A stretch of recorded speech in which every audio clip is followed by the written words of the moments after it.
Next question. So we will start with PYQ of CET 2020. पहला question. Using Bohr's quantization condition, what is the rotational energy in the second orbit for a diatomic molecule? तो कैसे solve करोगे इस question को? Using Bohr's quantization condition, what is the rotational energy in second orbit for a diatomic molecule? Take I as the moment of inertia of diatomic molecule and H Planck's constant. तो दो chapter का combination है. अगर आपको याद होगा rotational dynamics, what is rotational kinetic energy? Half I omega square. ठीक है, तो rotational energy is 1/2 I omega square. Fine. उसके बाद क्या करोगे? आंसर में आई दिख तो रहा है but I is not in the numerator, it is in the denominator. तो एक काम करो, और आपको अगर ऑप्शंस अच्छे से देखोगे ना तो यू सी समवेयर हमको एच भी दिख रहा है, 2 है, एक्सेट्रा एक्सेट्रा. तो half if I multiply divide by I क्या हो जाएगा? ये I square omega square upon I, right. और आपको बोला है using Planck's Bohr's quantization condition. What is Bohr's quantization condition? आप कौन से चैप्टर में हो? अब structure of atoms and nuclei. तो बोहर के 3 पोस्टुलेट थे. Each postulate was based on one condition. पहला पोस्टुलेट था जो इलेक्ट्रोमैग्नेटिक थ्योरी से आता है, इलेक्ट्रोस्टैटिक थ्योरी से आता है. Centripetal force is provided by electrostatic force, मतलब mv square by r equal to 1/4 pi epsilon 0 e square by r square. Number 2, only those orbits are allowed in which angular momentum is integral multiple of h/2 pi. वो classical theory से आता है, right. उसको quantization condition भी बोलते हैं. तो what is L NH/2 pi. अब ऐसा क्यों? मैंने बोला ना, देखो आंसर देखो, h है, पाई स्क्वायर है, h लाना है इक्वेशन में, h लाना है तो half I omega whole square upon I. You know chapter number 1 rotational dynamics में आपने और एक चीज सीखा था. What is I omega? What is I omega? L angular momentum होता है. ये होता है एंगुलर मोमेंटम. लेकिन आपको बोला है कि बोर्स की कंडीशन यूज करो. What is Bohr's condition? NH/2 pi. लेकिन सेकेंड ऑर्बिट मतलब n equal to 2, but second orbit के लिए n इक्वल टू 2 है. Therefore you have L equal to 2h/2 pi. 2 cancel तो h/पाई. अब ये L सीधा आप इक्वेशन नंबर 1 में सब्स्टिट्यूट कर दो. तो from 1 and 2 what you get is, in this case, energy of rotation is equal to 1/2 और I L स्क्वायर h/पाई का स्क्वायर, तो h square upon pi square. तो h स्क्वायर नहीं बराबर है, that is correct. h square upon 2i pi square. कहाँ पे h square upon 2i pi square? Option number B, right. तो ये क्वेश्चन सॉल्व कैसे करना है और एक बार बता देता हूँ. बहुत सिंपल क्वेश्चन था, extremely simple. Kinetic energy of rotation पता होना चाहिए. रोटेशनल एनर्जी ये आता है हाफ आई ओमेगा स्क्वायर. हमने सिर्फ क्या किया? मल्टीप्लाई डिवाइड बाय आई कर लिया. इसको ऐसा लिखने के पीछे एक रीजन है. द रीजन इज, आपको बोला है बोर्स क्वांटाइजेशन कंडीशन यूज करो, मतलब L equal to NH/2 pi use करो. तो L इक्वेशन में आना चाहिए. L इक्वेशन में लाओगे कैसे? L इज आई ओमेगा, तो ये आई स्क्वायर ओमेगा स्क्वायर क्या बन गया? L square. तो ये आ जाएगा 1/2i. L इज NH/2 पाई का स्क्वायर. लेकिन सेकेंड ऑर्बिट बोला है, तो सेकेंड ऑर्बिट मतलब n की वैल्यू आ जाएगी 2. तो 2h/2 पाई, 2 कैंसिल, इसका स्क्वायर. तो ये आ जाएगा h स्क्वायर अपॉन 2. ये पाई था कि आई था? ये आई था, ये बाहर था आई, तो 2i. तो 2i और साथ में pi square, h square upon 2i pi square. Option number B. Done done.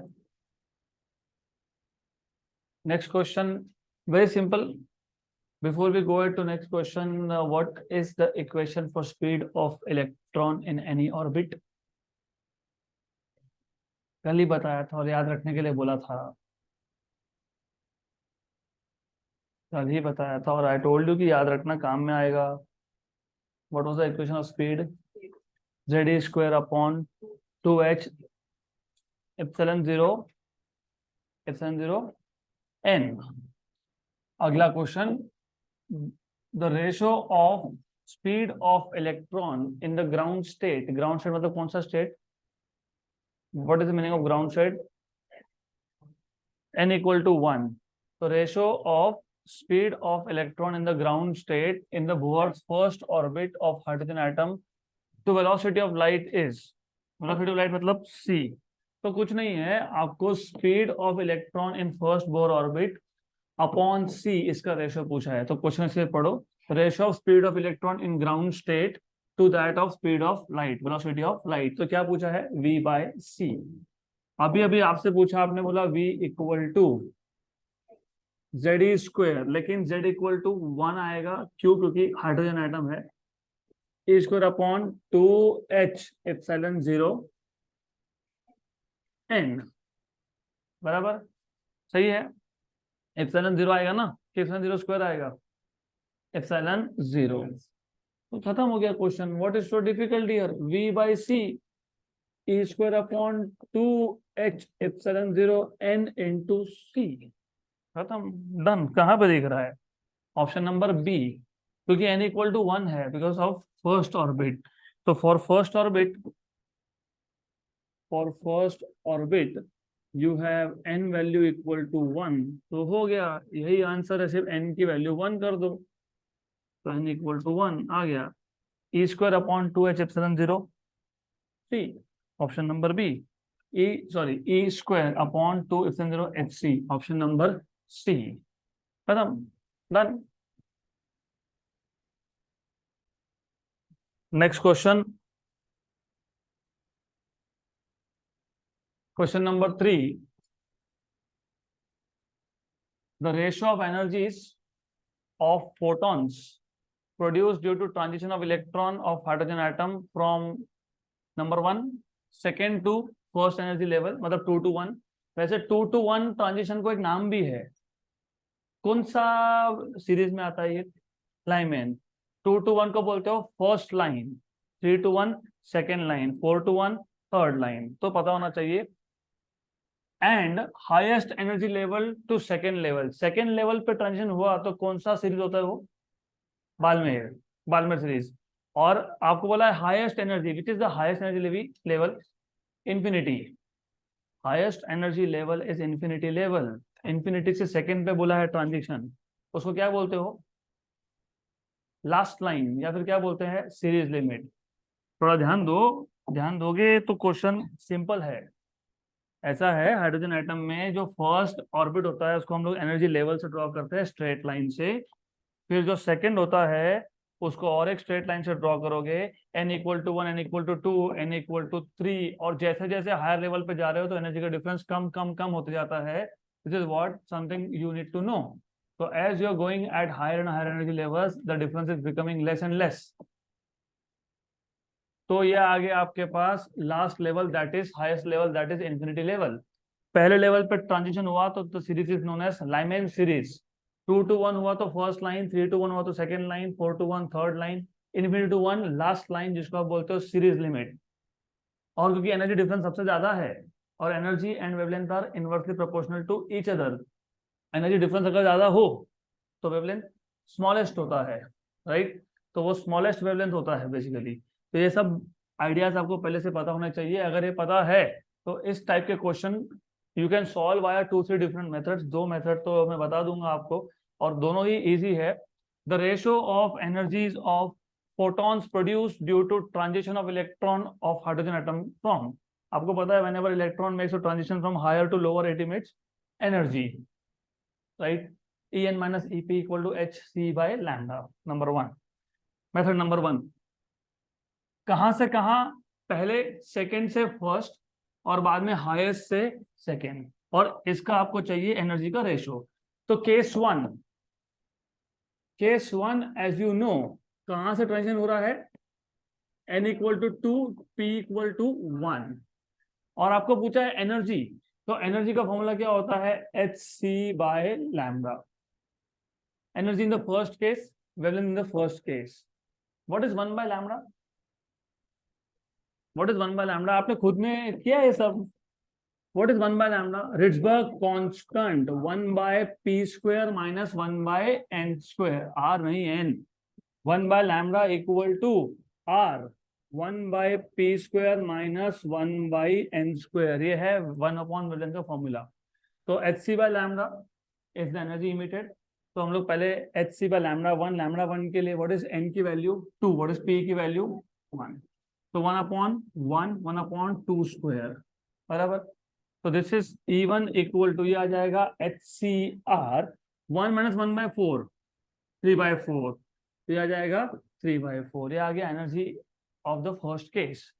Case number 2, what is case number 2, कहां से कहां तक, इंफिनिटी से सेकेंड ऑर्बिट तक, वेरी गुड। तो case number 2,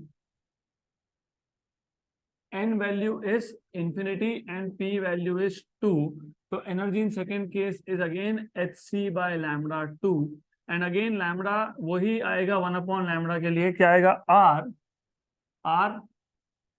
1 by p square minus 1 by n square, p कितना है 2, मतलब कितना है 4, और n कितना है इंफिनिटी का square. What is 1 upon infinity, हाँ 0, तो ये आ जाएगा आपके पास एच सी आर 1/4 माइनस 0, मतलब ये आ गया आपके पास in short H C R by 4, equation number 2। Equation number 1 divide कर दो दोनों को, divide these two, E1 by E2, how much is this, 3HCr/4, और वो कितना है HCr/4, तो क्या बचेगा 3, तो रेशो कितना है 3:1, ऑप्शन नंबर बी। ये मेथड नंबर 1 है। Wait method number 2, now as you know, हमने बोहर के मॉडल से एनर्जी का इक्वेशन डिराइव किया था in terms of N square, और वो ईवी में था, याद है क्या। चलो सिंपल कर देता हूँ, what is energy of electron in first Bohr orbit, energy of electron in electron volt in first Bohr orbit minus 13.6, second orbit minus 13.6 by 2 square, तीसरा orbit minus 13.6 by 3 square, nth orbit. तो अगर आपको already याद है कि En क्या होता है, -13.6 by n square EV, difference क्या है, ये जूल में देगा आपको आंसर, और H और C और R के टर्म्स में आएगा, ये डायरेक्टली EV में है, लेकिन तुम रेशियो ले रहे हो, joule by joule, EV by EV, doesn't matter, dimensionless होता है वो। तो आप देखो केस 1 में क्या था, केस 1 में ट्रांजिशन कहां से कहां हो रहा था, N1 क्या था, कहां से ट्रांजिशन हुआ, 2 to 1 हुआ ना, तो N1 कितना है 2 और N2 कितना है 1, तो इस केस में जो एनर्जी डिफरेंस होगा डेल्टा E, इसको डेल्टा E1 बोलूंगा क्योंकि केस 1 है, कितना आएगा, कहां से कहां ट्रांजिशन हुआ 2 to 1, राइट, 2 to 1, तो E1 माइनस E2 बराबर। तो what is E1 minus 13.6 by n square, कौन सा n, N1, minus of minus 13.6 by n square, कौन सा n, N2, तो यहां से आपको मिल जाएगा -13.6 बाय N1, 2 का स्क्वायर 4, प्लस 13.6 बाय 1, राइट, नहीं क्यों करना है तुमको ये सब, 13.6 को तुम कॉमन निकाल लो ना, तो क्या आ गया 1/4 विथ माइनस साइन प्लस 1, कितना आ गया 3/4, माइनस गया 1 माइनस 1/4 इज 3/4, प्लस में आएगा, तो 13.6 इंटू 3/4, और आंसर किस में आएगा, ईवी में, किस में आएगा आंसर, ईवी में। ये आ गया डेल्टा E1, ये case 1, what about case two? Case two में n1 क्या है, इंफिनिटी है, और n2 क्या है, 2 है। तो इस केस में delta E2 again will be E1 minus E2। E1 minus 13.6 n1 square मतलब infinity square minus of minus 13.6 upon n2 कितना है, 2 स्क्वायर, 2 का स्क्वायर 4 हो जाएगा, वो 2 स्क्वायर विल बिकम 4। तो what will be delta E2 in general, minus minus हो जाएगा प्लस, ये हो गया 0, तो कितना आएगा 13.6/4 EV। हमको रेशो चाहिए था तो रेशो निकाल लो। What is delta E1 upon delta E2? Delta E1 कितना है 13.6 3/4, और ये कितना है 13.6/4, 13.6/4, 13.6/4 कैंसल, तो कितना आ गया 3। तो ये मेथड भी चलेगा, और method number 1 is also okay, depends on आपको कौन सा मेथड सुटेबल है। डन। तो let us look at some trick, थोड़े से नंबर ऑफ स्टेप्स कम करने पड़ेंगे हमको, क्योंकि we can not keep on doing all this. Exam में टाइम 1 मिनट, एवरेज टाइम की बात कर रहा हूँ, it is 1 minute for one question. तो इसको शॉर्टकट वे में कैसे करोगे? मेथड नंबर 1 का शॉर्टकट क्या है, एनर्जी इक्वल टू hc/लैम्डा। hc/लैम्डा, लैम्डा क्या था r, 1/p² minus 1/n², right, correct. अब तुम पहला केस लो या दूसरा केस लो, HCr तो आने ही वाला है, और तुम रेशो लेने वाले हो, मतलब कैंसल भी वो होने वाला है। इसका मतलब energy is proportional to 1/p² minus 1/n²। तो E1/E2 equal to 1/p1² minus 1/n1² upon 1/p2² minus 1/n2²। पहले केस का ट्रांजिशन कहां से कहां था, 2 to 1, तो 1/1 इज 1, क्योंकि P1 की वैल्यू कितनी थी 1, और N1 की वैल्यू कितनी थी 2, तो 1/4।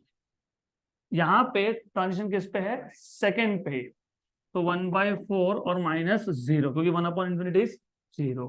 तो ये आ गया 3/4 और ये आ गया 1/4, तो आंसर आ गया। तो ये शॉर्टकट ट्रिक्स तब आएंगे जब खुद से प्रैक्टिस करोगे, तो you have to learn such tricks. Done. अगला question actually it is nothing to solve, सिर्फ अच्छे से देख लो, समझ में आ जाएगा आपको। Energy levels with transitions for the atoms are shown. तो यहाँ पे एनर्जी लेवल्स और ट्रांजिशंस भी दिखाए हैं। The transition corresponding to emission of radiation of maximum and minimum wavelength respectively are. आपको पूछा है मैक्सिमम वेवलेंथ कब होगा और मिनिमम कब होगा, ट्रांजिशन दिखाया, आपको एनर्जी लेवल भी बताया है। मैंने अभी बताया एनर्जी इक्वल टू क्या होता है, hc/लैम्डा, इनवर्सली प्रोपोर्शनल टू लैम्डा। तो अगर वेवलेंथ मैक्सिमम चाहिए तो एनर्जी डिफरेंस मिनिमम चाहिए, और अगर वेवलेंथ मिनिमम चाहिए तो एनर्जी डिफरेंस मैक्सिमम। सब लिख के दिया है। ये जो पहले दो लेवल है, इसमें एनर्जी का डिफरेंस कितना है, 2 eV। उसके बाद इन दोनों में कितना है, 2.5 eV। उसके बाद इन दोनों में कितना डिफरेंस है, 4.5 eV। और इन दोनों में कितना डिफरेंस है, 8 eV। कितना है, 8 eV, बराबर है 8 eV। डिफरेंस ही चाहिए ना, प्लस माइनस छोड़ दो, डिफरेंस चाहिए आपको, तो 8 eV है डिफरेंस। बराबर है। ये 2 है माइनस, और ये 10 है minus, difference is 8। What is difference, 8, बराबर। सबसे कम डिफरेंस कहां दिख रहा है आपको, 2 eV फॉर ट्रांजिशन ए। सबसे कम एनर्जी डिफरेंस मतलब वेवलेंथ इज मैक्सिमम, तो मैक्सिमम वेवलेंथ इज ए। और सबसे ज्यादा डिफरेंस कहां है, डी के लिए, डी के लिए, डी। तो energy difference maximum wavelength is minimum, option number D. Maximum wavelength corresponds to A और मिनिमम इज फॉर डी। खत्म। तो लिखने ऐसा कुछ नहीं है यहाँ पे, nothing to write, energy is inversely proportional to wavelength. 2020 again अच्छा क्वेश्चन है ये भी। Using Bohr's model the orbital period. अब एक चीज याद रखना, फिजिक्स के कोई भी कॉन्टेक्स्ट में ऑर्बिटल पीरियड आए, छोड़ दो, पीरियड का फॉर्मूला याद रखना छोड़ दो, do not remember. What is speed, distance upon time, what is time? Distance upon speed. Time तो पीरियड भी टाइम ही होता है, तो what is time? Distance upon speed, बराबर, ये याद रखो। अगर सर्कुलर मोशन है तो टाइम पीरियड मतलब time taken to complete one round, और एक राउंड में कितना डिस्टेंस कवर हुआ? 2πr। फॉर्मूला अपने आप बन जाएगा फिर यहाँ से। Using Bohr's model, the orbital period of electron in hydrogen atom in nth orbit is, where epsilon 0 is permittivity of free space, Planck's constant is h, mass of electron is m, e is charge on electron। मैंने आपको अभी बताया, रटना छोड़ दो, derive करना सीखो। अभी अभी पूछा मैंने आपसे, speed is, distance upon time. तो time is distance upon speed, distance upon speed.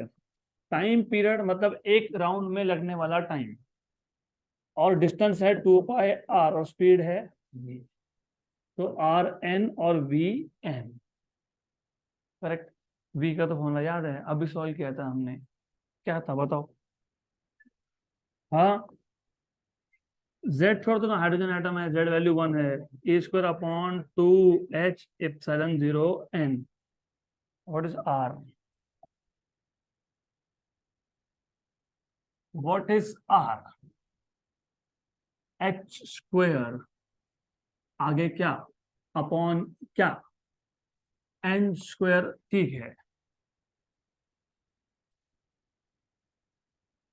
Radius, कल के लेक्चर में ही रेडियस का फॉर्मूला डिराइव किया था 2 से 3 बार।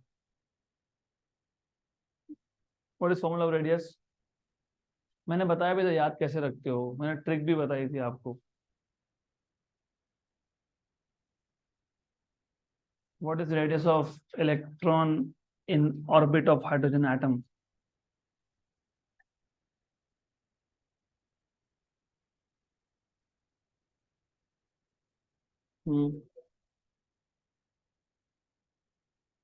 इधर पाई एम स्क्वायर आएगा, जेड में लिखूंगा नहीं क्योंकि जेड की वैल्यू 1 है। यहाँ एप्सिलॉन 0 स्क्वायर, किस एप्सिलॉन 0? मैंने आपको बताया था H square epsilon 0 upon pi M square, ये अलग लिखो, और एन स्क्वायर बाय जेड को अलग से लिखो। तो you need to remember, Z लिखा नहीं होगी, हाइड्रोजन के लिए जेड की वैल्यू 1 है, लेकिन ये फॉर्मूला आता है, that is what you need to know. ये पता होना चाहिए। ये इक्वेशन नंबर 1, ये इक्वेशन नंबर 2 और ये इक्वेशन नंबर 3। आपको टाइम पीरियड का इक्वेशन पूछा है, तो ये जो इक्वेशन नंबर 2 एंड 3 है वो किस में सब्स्टिट्यूट करोगे? 1 में। तो क्या आ जाएगा? 2π rn by V N. rn H square epsilon 0 n square pi M E square, और V N E square upon upon 2h epsilon 0 n। देखो फिर अभी क्या कैंसिल होता है कुछ कैंसिल? नथिंग होता है ना, कैंसिल होता है पाई और पाई, क्योंकि ये पाई नीचे जाएगा ना डिनोमिनेटर में, हाँ, तो वो कैंसिल होगा, और nothing else. t equal to, ये 2 ऊपर आ जाएगा, 2 इंटू 2 4, पाई पाई गया, h स्क्वायर और ये h क्यूब, एप्सिलॉन और epsilon, epsilon square n cube upon pi m e raise to 4, क्योंकि ये m ई स्क्वायर था, तो ई स्क्वायर और ई स्क्वायर हो जाएगा ई रेस टू 4। पाई कैंसिल हो गया, पाई कैंसिल हो गया, ठीक है, पाई कैंसिल हो गया, डन, गुड। तो ऐसा कुछ ऑप्शन में दिखता है तो ठीक है। देखो कहीं है क्या? Option D, 4 epsilon 0 n cube h cube m e raise to 4, option number D. Next question,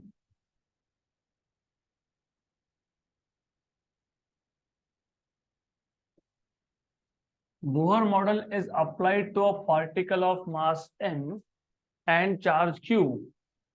हमारे पास एक पार्टिकल है जिसका मास m है, चार्ज q है, आगे बोला है is moving in a plane under the influence of a transverse transverse मतलब perpendicular magnetic field.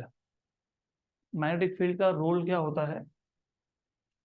To change the direction. मतलब बेसिकली क्या करता है मैग्नेटिक फील्ड? चार्ज पार्टिकल को किसमें सेट कर देता है? Circular motion.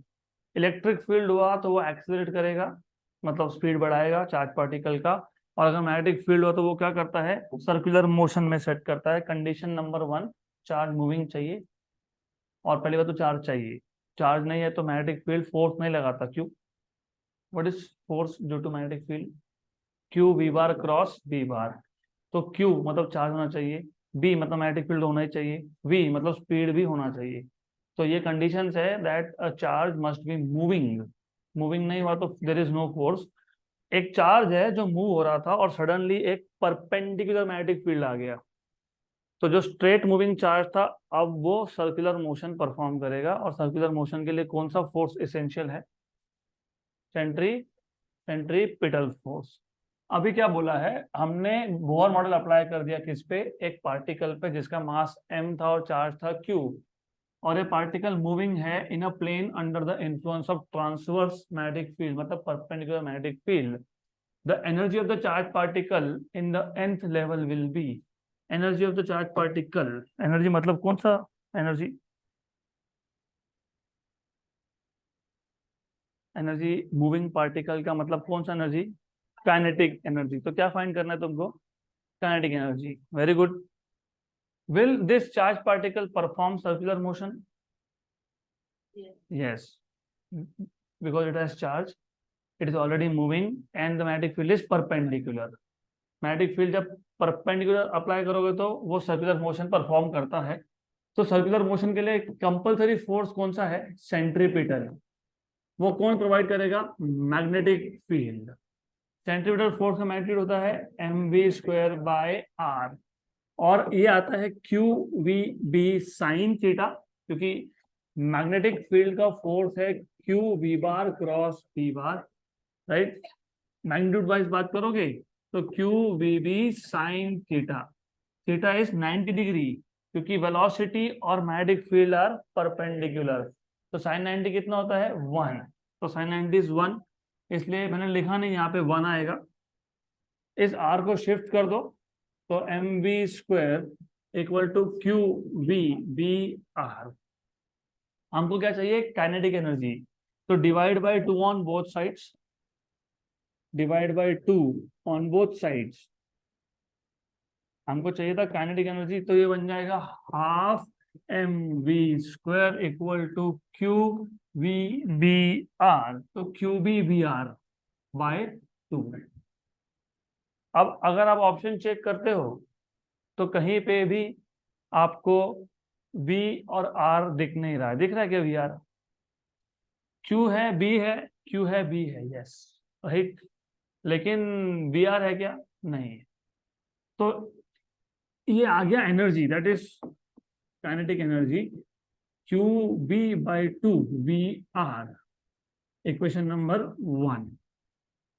लेकिन आंसर में पाए है, आंसर में पाए है। आंसर में V नहीं है लेकिन आंसर में पाए है।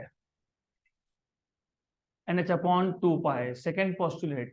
Angular momentum L equal to NH/2 pi. Angular momentum पता है क्या होता है? MVR equal to NH/2 pi.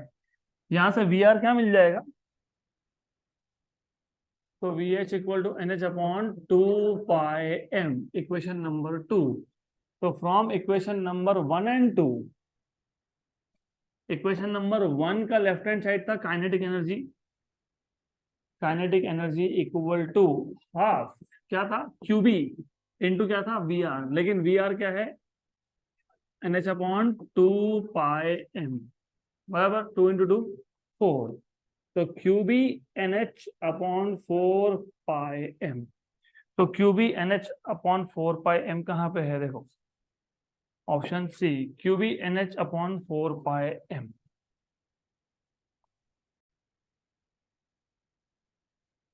Next question.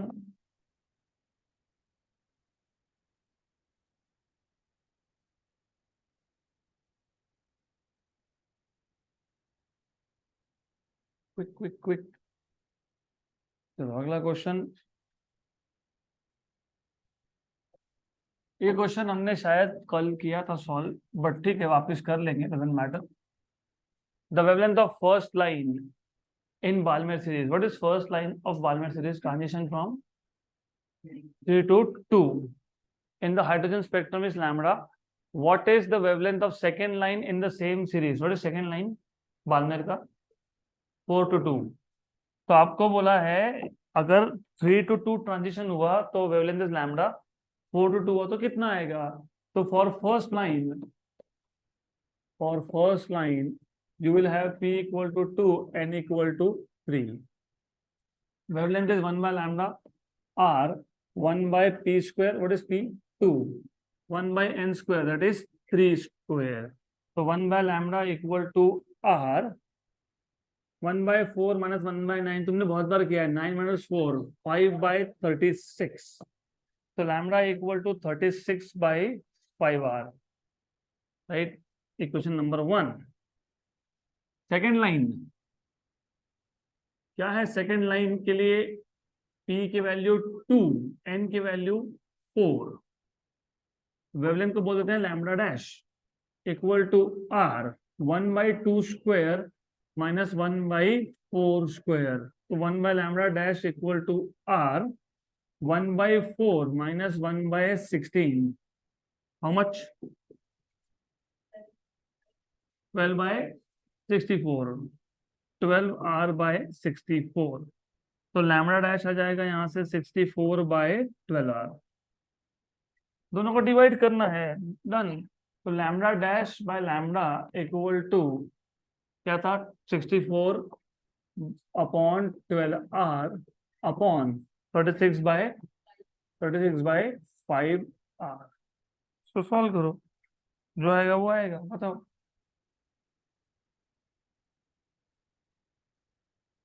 6 4 4 9 4 16. Good. 4 4 4 3. Are तो कैंसिल होने वाला है, तो आर और आर कैंसिल हो गया.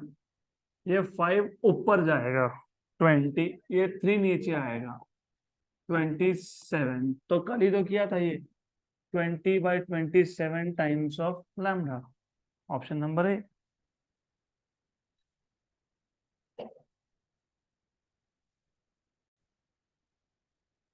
Next question.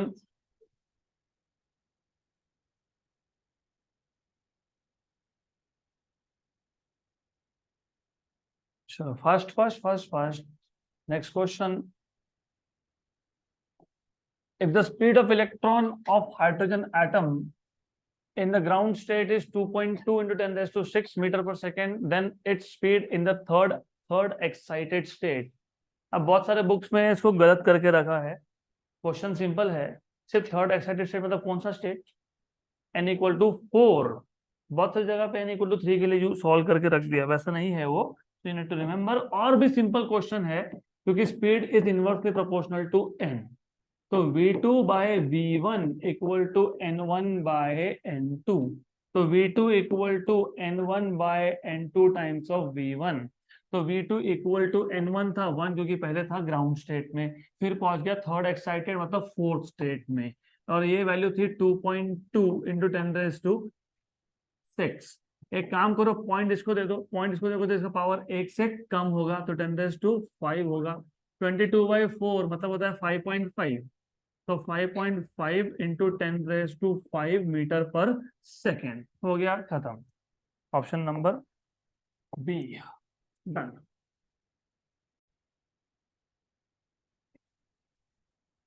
Next question. Quick. अगला question. It is a good question. In hydrogen emission spectrum, what is the meaning of emission and absorption spectrum? What is the meaning of emission and absorption spectrum? चलो ठीक है, let us understand in a very simple way. Hydrogen atom में कितने electrons होते हैं? 1. Normally कहाँ होता है? फर्स्ट ऑर्बिट, इसको बोलते हो ground state. Somehow for example अगर मैं हाइड्रोजन एटम को हीट करता हूँ, heat is energy, energy can neither be created, energy कहाँ गया? वो जो इलेक्ट्रॉन था उसने एब्जॉर्ब किया और वो गया ऊपर के स्टेट्स में, 2 में, 3 में, 4 में, 5 में, कहीं भी जा सकता है। तो जब वो नीचे आएगा, इट स्टार्ट्स इमिटिंग रेडिएशन, उसको बोलते हो इमिशन स्पेक्ट्रम। क्या बोलते हैं उसको? Emission spectrum. अब और एक तरीका सोचो, हमारे पास एक कोल्ड गैस है, कोल्ड गैस लोअर टेम्परेचर पे, उसके पीछे एक सोर्स ऑफ लाइट है, जैसे सन। सन के आगे बहुत बड़ा गैस का हमने एक वॉल्यूम रख दिया, कोल्ड गैस का, तो सन से जो रेडिएशन आएगा वो गैस में से पास होगा, करेक्ट, राइट? तो गैस क्या करेगा, कुछ रेडिएशन को एब्जॉर्ब करेगा, बाकी का पास कर देगा, उसको बोलते हो एब्जॉर्प्शन स्पेक्ट्रम। डिफरेंस क्या है? डिफरेंस ये है कि जब आप गैस को हीट करते हो और ट्रांजिशन होने देते हो, तो आपको what do you actually see is few lines. तो ये स्पेक्ट्रम है, इसमें आपको कुछ लाइंस दिखेंगे, मे बी एक लाइन दिख गया वॉयलेट, मे बी एक दिख गया ग्रीन, मे बी एक आ गया आपके पास येलो, एक आ गया रेड। इसको बोलते हो इमिशन स्पेक्ट्रा, क्योंकि ये लाइंस क्यों जनरेट हुए? Because of transition from some higher orbit to some lower orbit, right? इसको कौन सा स्पेक्ट्रम बोलते हैं? इमिशन। एब्जॉर्प्शन का केस उल्टा होता है। उल्टा मतलब क्या होता है कि आपके पास एक पूरा स्पेक्ट्रम है, फॉर एग्जाम्पल आपके पास एक कंप्लीट स्पेक्ट्रम है, उसमें से कुछ लाइंस मिसिंग है। फॉर एग्जाम्पल आपके पास वॉयलेट है, then let us say you have green, green and then you have blue, sorry yellow, red, ऐसा सब है। सिर्फ बीच में थोड़ा थोड़ा सा लाइन मिसिंग है। क्यों मिसिंग है? क्योंकि जो जिस गैस में से पास हुआ था रेडिएशन, उसने क्या किया? एब्जॉर्ब कर लिया। तो एब्जॉर्प्शन स्पेक्ट्रम में आपको मिसिंग लाइंस दिखेंगे और इमिशन में आपको सिर्फ लाइंस दिखेंगे, बाकी कुछ नहीं है, बाकी एवरीथिंग इज ब्लैक। ब्लैक मतलब नो रेडिएशन। तो ये बेसिक डिफरेंस है। सिर्फ एक्स्ट्रा नॉलेज, क्योंकि कहीं आ गया तो पता होना चाहिए एब्जॉर्प्शन और इमिशन स्पेक्ट्रम क्या है। तो इमिशन स्पेक्ट्रम क्या है? Few lines, they are generated by transitions of electrons from higher orbit to lower orbit. मतलब 1/λ equal to R 1/p² minus 1/n²। In short, in hydrogen emission spectrum for any series, the principal quantum number is n. Corresponding maximum wavelength lambda is, very good, maximum wavelength कब होता है? कब होता है? when the energy difference is minimum. Energy difference is inversely proportional to wavelength. तो अगर आपको lambda maximum चाहिए तो delta E should be minimum. मतलब क्या? ट्रांजिशन 2 से 1 या फिर 3 से 2 या फिर 4 से 3 या फिर 5 से 4 या फिर 6 to 5 या फिर 7 to 6, मतलब डिफरेंस होना चाहिए सिर्फ एक एक का, राइट? पक्का पक्का। मिनिमम वेवलेंथ ये कब होगा? मिनिमम वेवलेंथ कब होगा? जब एनर्जी डिफरेंस मैक्सिमम हो। और मैक्सिमम वेवलेंथ कब होगा? जब एनर्जी डिफरेंस मिनिमम हो। तो एनर्जी डिफरेंस मिनिमम का मतलब क्या है? डिफरेंस ऑफ 1, मतलब transition should occur with the difference of 1, 2 से 1, 3 से 2, 4 से 3, 5 से 4, 6 to 5। तो अगर nth लेवल पे ट्रांजिशन होना है, कहां से आएगा? nth पे होना है, n से नहीं होना, nth लेवल पे ट्रांजिशन होगा n+1। 1 पे होना है तो 2 से होगा, 2 पे होना है तो 3 से, 3 पे होना है तो 4 से, तो n पे होना है तो n+1 हो गया। आपको क्या चाहिए? वेवलेंथ चाहिए। मैक्सिमम वेवलेंथ के लिए ट्रांजिशन का डिफरेंस होना चाहिए बाय 1। तो अगर ट्रांजिशन हो रहा है n पे, याद है क्या? 1/p² minus 1/n²। सिर्फ यहाँ पे p क्या है? n, और n क्या है? n+1। 1/n² माइनस 1/, चलो मैं आपको और सिंपल कर देता हूँ। I will do one thing, वो जो हम लोग फॉर्मूला कब से लिख रहे हैं ना, उसको थोड़ा मॉडिफाई कर देते हैं। 1/λ इक्वल टू आर, क्या लिख रहे थे? 1/p², इसको n1 बोल देते हैं। क्या लिख रहे थे? n², इसको n2 बोल देते हैं। ये क्या होता है? Higher orbit. ये कौन होता है? Lower orbit. हमारे केस में ट्रांजिशन कहाँ हो रहा है? n। और बोला है मैक्सिमम वेवलेंथ। वेवलेंथ मैक्सिमम मतलब एनर्जी डिफरेंस मिनिमम। तो एनर्जी डिफरेंस मिनिमम होने के लिए ट्रांजिशन लेवल का डिफरेंस कितना होना चाहिए? 1। किस पे हो रहा है? n पे। तो कहां से होगा? n+1, तो यहाँ क्या लिखोगे n+1, तो 1/λ इक्वल टू r 1/n², ये कॉमा है, हाँ n1 नहीं हो, माइनस 1/n+1 का स्क्वायर। इसको सॉल्व करना है, डन। तो 1/λ r n+1² minus n² upon n² into n+1 का स्क्वायर। देखो कहीं तो दिख रहा है मुझे n² इंटू n+1 का स्क्वायर, मतलब ऑप्शन नंबर डी आने के चांसेस ज्यादा है, चांसेस है। पूरा सॉल्व करो, पूरा सॉल्व करके समझ में आ जाएगा आता है कि नहीं। Just solve this 1/λ equal to, और क्योंकि लैम्डा पूछा है आपसे और हमने अभी तक 1/λ ही कर रहे हैं हम लोग, तो इसको पहले सॉल्व करना पड़ेगा। क्या आएगा, क्या आएगा, a plus B bracket square n² plus 2n+1 minus n² upon n² into n+1 bracket square. क्या कैंसिल हो गया, n² हो गया कैंसल, तो क्या आ गया 1/λ equal to r into 2n+1 upon n² into n+1 bracket square. हमको क्या पूछा है, वेवलेंथ पूछा है, क्या पूछा है वेवलेंथ, तो lambda is equal to n² upon n+1² upon r into 2n+1। देखो तो कहाँ है, बी में है, अच्छे से देख लो कहाँ पे है, बी में है कि सी में है। ये स्क्वायर था क्या, यस। ये स्क्वायर था, यस। ये स्क्वायर है, यस। रेसिप्रोकल स्क्वायर होगा, यस। तो कहाँ पे है, बी। नेक्स्ट क्वेश्चन, चलो अगला क्वेश्चन।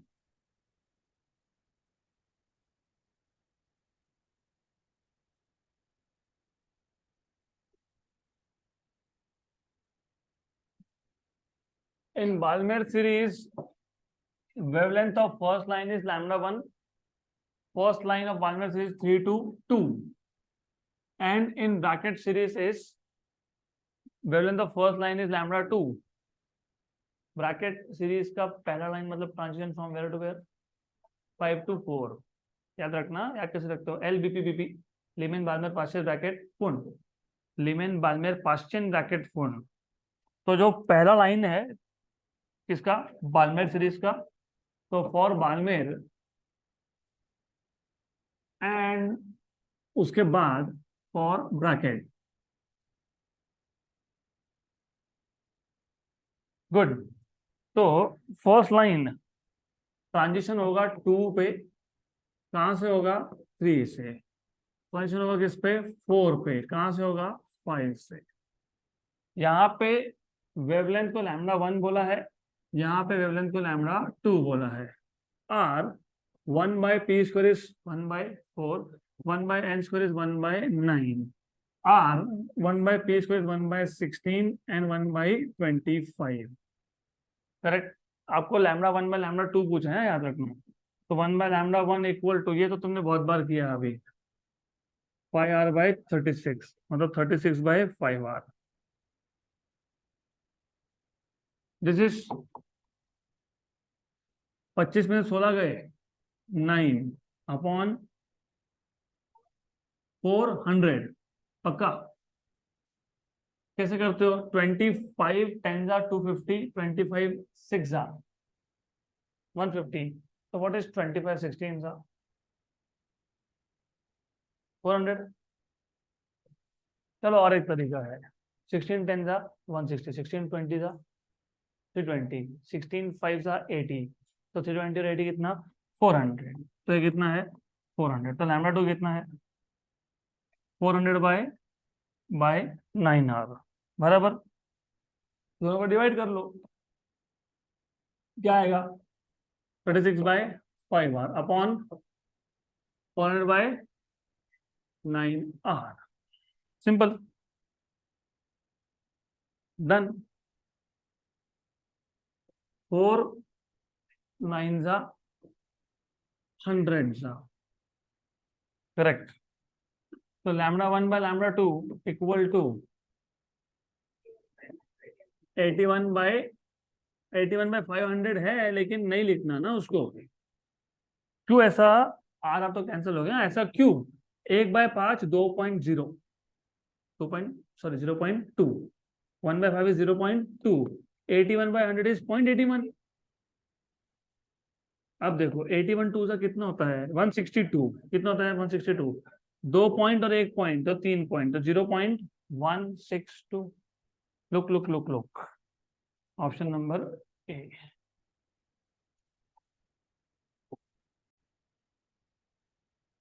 Next question. अभी अगला क्वेश्चन थोड़ा सा अलग है, नॉट अलॉट बट थोड़ा सा, and you will tell me how to solve it. An electron of a stationary hydrogen atom jumps from fourth energy level to ground level. So electron of stationary hydrogen atom jumps from fourth to ground. The velocity that the photon acquired as a result of electronic transition will be. The velocity that the photon acquired due to electronic transition will be. तो photon का speed कितना है, ऐसा question में पूछा है। तो how will you solve this question?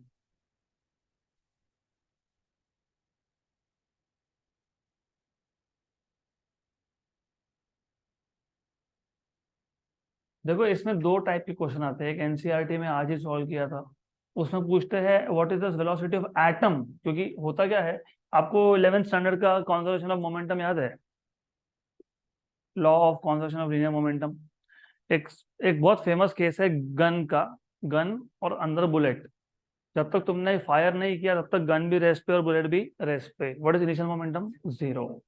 But when you fire, bullet आगे जाता है तो गन पीछे आता है, उसको बोलते हो रिकॉइल होना। That is because of conservation of momentum. Bullet आगे जाएगा तो गन पीछे आएगा। सेम होता है जब ट्रांजिशन हो। एटम पहले स्टेशनरी था, रेस्ट पे था, अब इलेक्ट्रॉन फोर्थ ऑर्बिट से फर्स्ट ऑर्बिट में आया, तो क्या इमिट करेगा? फोटोन। फोटोन अगर फॉरवर्ड जा रहा है तो एटम पीछे आएगा, रिकॉइल होगा एटम का।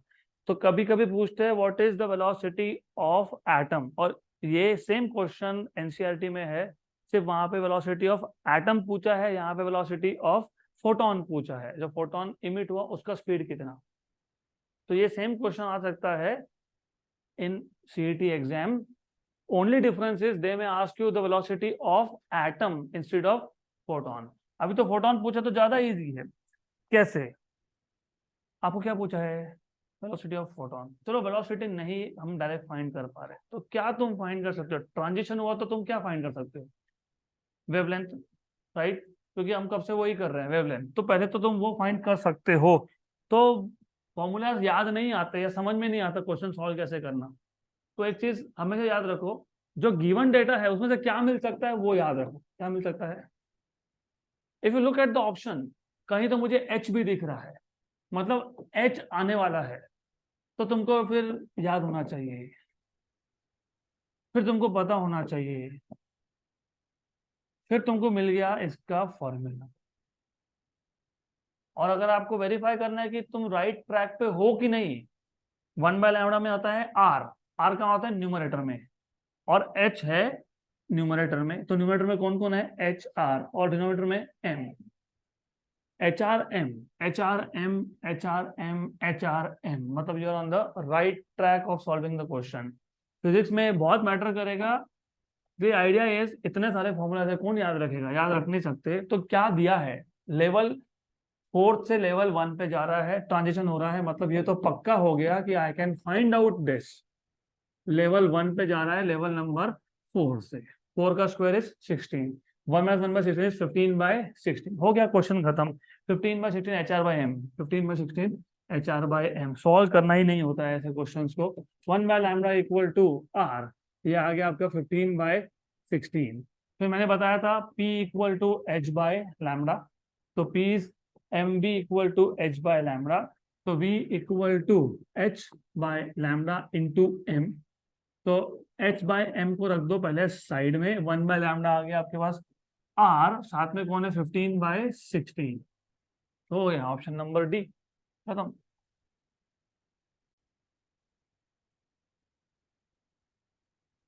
Done.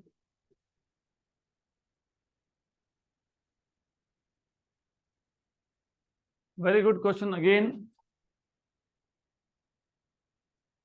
The frequencies for series limit मतलब transition from infinity to lower orbits of Balmer, series limit for Balmer is infinity to 2 and Paschen मतलब infinity to 3 are respectively nu1 and nu3 if the frequency of first line of Balmer series, what is first line of Balmer series?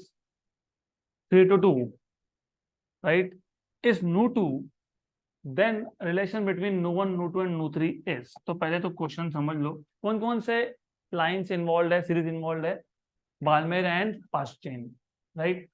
बाल्मेर मतलब transition होगा 2 पे और पास्चेन मतलब होगा 3 पे। ये आ गया ग्राउंड स्टेट, ये आ गया आपका 2 स्टेट, ये है दिस इज 3 स्टेट, बाकी कुछ लगने वाला हमको है नहीं, तो infinity state.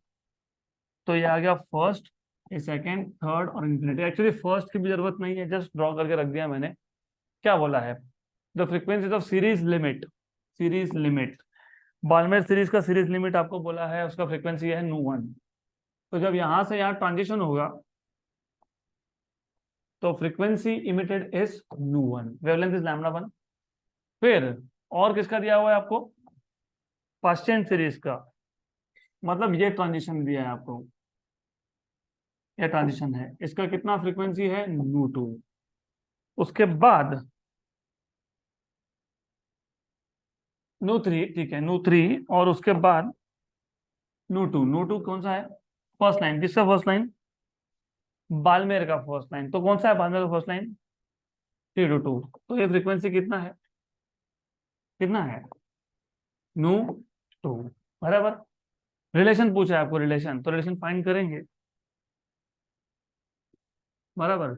What is frequency, c by lambda. तो पहली बात तो ये है कि आपको सीरीज लिमिट के शॉर्टकट फॉर्मूलास पता होने चाहिए। सीरीज लिमिट के लिए फॉर्मूला आता है, हमेशा आता है, हमेशा वही होता है, r/p²। क्यों, क्योंकि 1/p² माइनस 1/n², n कितना है इंफिनिटी, राइट राइट। तो 1/∞ कितना है 0, तो फिर क्या रह जाएगा p²। वेरी गुड, एक्सीलेंट, ये फॉर्मूला याद रखो। अब अगर मैं इसको c से मल्टीप्लाई कर लेता हूँ दोनों साइड पे, तो CR/p², लेकिन ये पता है क्या होता है, फ्रीक्वेंसी। तो ये आगे आपके पास फ्रीक्वेंसी का जनरल फॉर्मूला RC/p² या CR/p², वन सेम थिंग। पहले पहले जो आपको बोली है सीरीज लिमिट ऑफ बाल्मेर, तो फॉर बाल्मेर, बाल्मेर सीरीज के लिए ट्रांजिशन कहाँ होगा, p = 2 पे। तो उस केस में हमने फ्रीक्वेंसी को बोला है nu1, कितना आएगा RC/2², दैट इज 4। फिर उसके बाद पास्चेन, पास्चेन में कहाँ होगा ट्रांजिशन 3, तो nu2 = RC/9। यहां तक क्लियर। इसके बाद फर्स्ट लाइन दिया है बाल्मेर का, for first line of Balmer series. तो first line of Balmer series के लिए यू शुड नो 1/λ = r, कहाँ ट्रांजिशन हो रहा है 2 पे, कहाँ से 3 से, तो 1/2² माइनस 1/3²। यहाँ तक clear. If I multiply by c, तो c/λ RC 1/4 माइनस 1/9, 5/36। नहीं करना है हमको, नहीं करना है। क्यों नहीं करना है, सिंपल रीजन है, बहुत सिंपल रीजन है। ये c/λ इस केस में क्या नाम दिया है nu2, और इसको क्या बोला था nu3। सिर्फ देख लो किसको क्या बोला है, इसको nu3 बोला है और इसको क्या बोला है nu2, इसको क्या बोला है nu2। तो ये जो c/λ ये कौन है, nu2 है। क्या आएगा nu2, देखो देखो, RC बाय 4 माइनस RC बाय 9 बराबर। लेकिन RC बाय 4 कौन है? नू 1 है। और RC बाय 9 कौन है? नू 3 है। नू 3 है, राइट। राइट। इसको शिफ्ट कर दो तो नू 2 प्लस नू 3 इक्वल टू नू 1। तो कहाँ पे है नू 1 इक्वल टू नू, कौन क्या था आंसर? नू 1 इक्वल टू नू 2 प्लस नू 3, ठीक है। सी। सी, पक्का सी?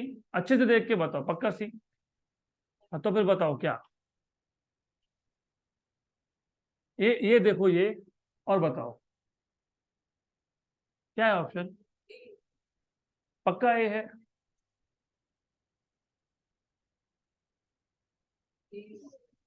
ए है, बी है, सी है, डी है, ई तो हो नहीं सकता, तो क्या है?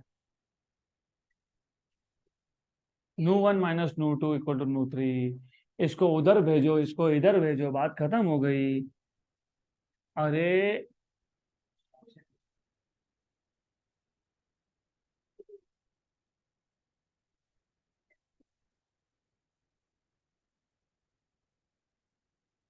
क्या आ गया? ए। ए है क्या? पक्का पक्का? Sure sure? Right right. तो एक मिनट, जस्ट अ मिनट। 1 2 3 4 5 6 7 8 9 10। तुमको पता डायग्राम क्यों ड्रॉ किया था मैंने? नू 1 इक्वल टू नू 2 प्लस नू 3। और चेक कर लो, तुम्हारे पास वही आया। नू 3 इक्वल टू क्या है? नू 3 इक्वल टू नू 1 माइनस नू 2। देखो, राइट। करेक्ट। तो ये मैंने जानबूझ के ड्रॉ किया था आखिरी में बताने के लिए कि तुम जब ऐसा ड्रॉ करते हो, फ्रीक्वेंसी के लिए है, वेवलेंथ के लिए नहीं है। This is not for wavelength, this is for frequency. तो डायग्राम से समझ में आ गया था कि क्या होने वाला है। Option number A.